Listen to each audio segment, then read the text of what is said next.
Saya Prof. Aziz daripada Universiti Kebangsaan Malaysia.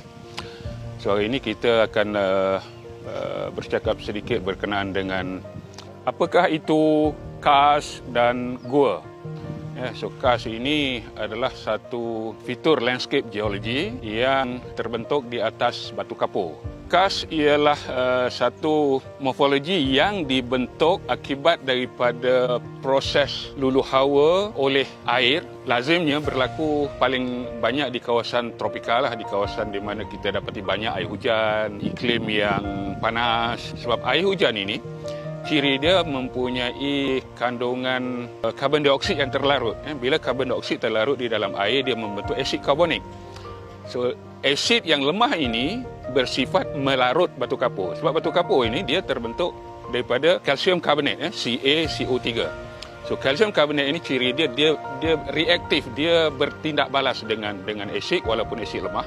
Di dalam suatu landscape karst ini kita akan lihat banyak struktur-struktur, banyak fitur-fitur yang menarik yang sifat estetiknya, sifat keindahan bukit batu kapur itu sendiri.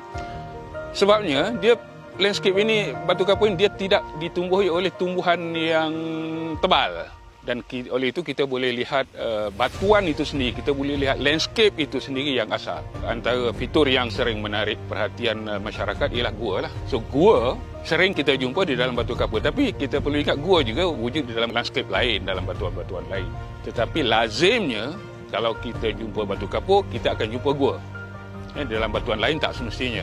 Cuma ada dalam keadaan-keadaan tertentu sahaja gua boleh terbentuk di dalam batuan lain. Okey, sekarang kita di Tanjung Ru. Apa yang jelas di sini di belakang saya ini adalah, dan juga di kiri dan kanan adalah batu kapur yang kita panggil sebagai batu kapur formasi Setul. Usianya 490 hingga 420 juta tahun. Dan dia terangkat menjadi daratan sekitar 220 juta tahun lepas. Jadi apabila dia terangkat dan terdedah, itu yang kita lihat sekarang ini, batuan yang tua tadi berada di permukaan dan mengalami proses pelarutan dan juga hakisan yang menghasilkan, kalau kita lihat sana, permukaannya tidak rata dan tidak seragam. Ada bahagian-bahagian tinggi membentuk puncak-puncak bulat yang kita sebut sebagai mogot. Kalau puncak itu nipis, dia akan jadi pinnacle, dengan dinding-dinding yang curam. So, secara keseluruhan, morfologi ini ataupun lanskap ini tidak seragam. Ini adalah ciri-ciri utama karst yang terbentuk di pantai dan juga di pulau. Kemudian ciri karst pulau yang saya nak sebut yang menarik ialah, nampak pulau-pulau kecil ini. Ini adalah sebahagian daripada hakisan oleh air hujan dan juga hakisan oleh air laut. So, dia ada dua ejen yang membentuk pulau-pulau kecil. Pulau ini kita sebut sebagai pulau baki batu kapur. Apa yang menarik, batu kapur ini selalu sering kali menjadi tarikan sebab bentuk permukaannya yang berbeza daripada landscape lain. Dan di sini juga kita akan dapati banyak pembentukan gua. Dan kebanyakan gua berada pada paras air laut, paras pasang dan surut. Itu gua sekarang. Semasa paras laut tinggi, guanya berada di atas. Ada kesan-kesan daripada hakisan laut itu menghasilkan, kita panggil takikan. Akibat daripada hakisan daripada air laut itu menghasilkan takikan ataupun gua-gua yang memanjang, nipis, tidak begitu tinggi, tetapi dia lebih panjang ke dalam. Boleh dikatakan 95% batu kapur yang terbentuk adalah di laut.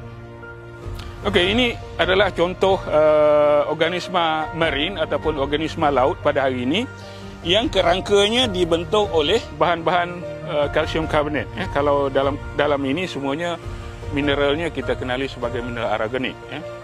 Yang membentuk batu kapur itu adalah kalsit. Tapi dua-dua adalah mineral karbonat yang berubah daripada aragonik menjadi kalsit.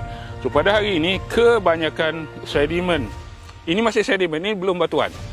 Apabila dia mengeras, baru dia menjadi batuan.